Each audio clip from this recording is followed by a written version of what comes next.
15th of August, we are going to celebrate our Yom-e-Azadi.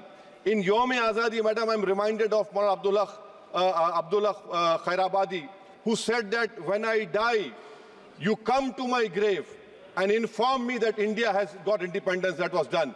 Now, what will Mahmood al-Hasan, Hussain Ahmad Madni will be saying if they're right now?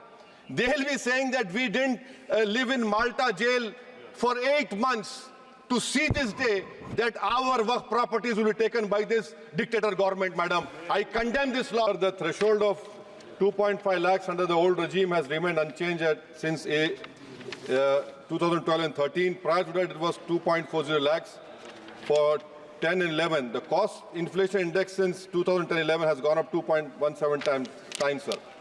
Income Tax Act itself is acknowledging the inflation in the economy. Why are the poor and middle class being taxed on the same threshold? If a middle class citizen was earning rupees 2.5 lakhs in financial year 2009 and 10, it cannot be equated with same 2.50 lakhs in financial year 24-25.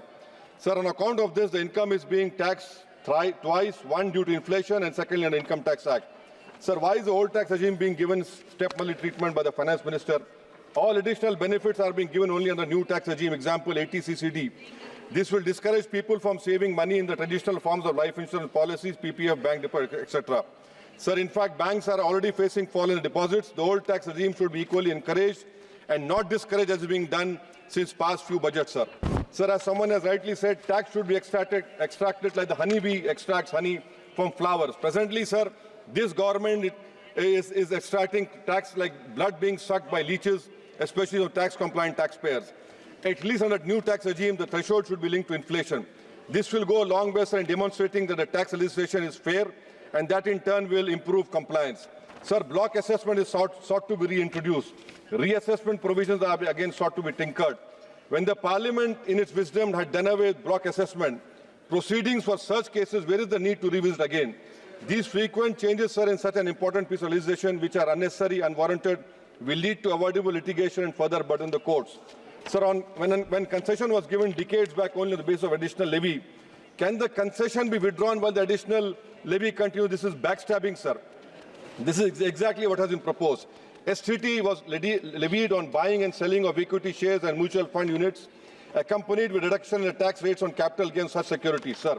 So now the rate of capital gain tax is proposed to be increased while the STT remains.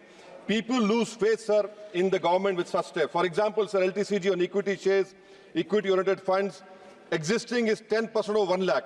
Now proposed is 12.5% over 1.25 lakhs. STCG on equity shares UF is 15%, proposed is 20%. Sir, the LTCG gain tax on other assets is prima facie being reduced. Sir, however, the benefit of indexation is being withdrawn. Again, this is a derogate step. The CII method was well thought and has been working fine for the past several decades. Why repair something which is not being broken, sir? I'll give an example, sir. Purchase of a flat in 2001, existing is 15 lakhs, proposed is 15 lakhs. Index cost, sir, is 54, capital gains tax is 20.55 lakhs, proposed is 60 lakhs. Capital gain tax is 4.11 lakhs, proposed is 7.50 lakhs. This is an 82% increase in tax liability, sir.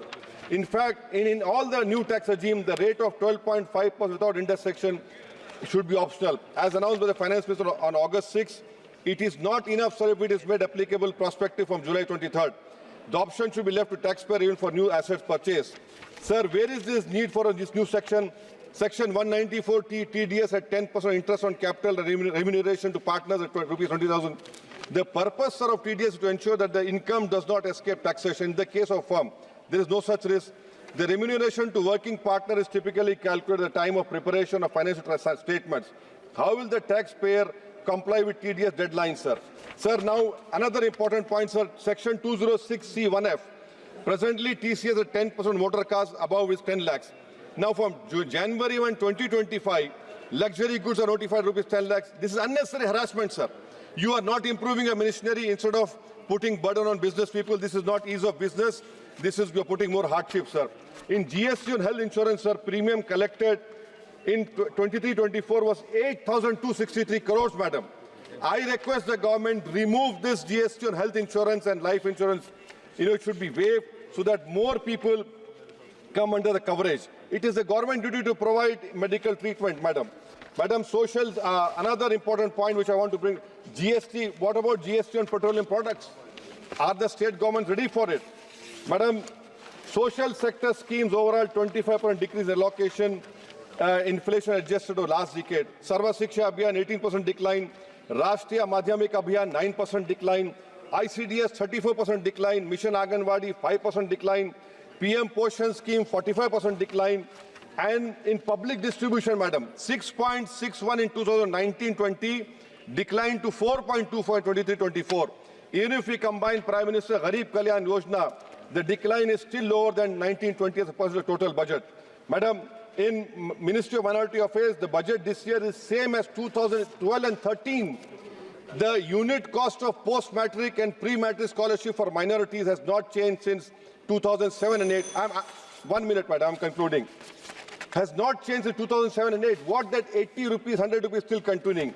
Madam, Ministry of Minority Affairs budget should have been increased to nearly 8,000 crore. That has not been done.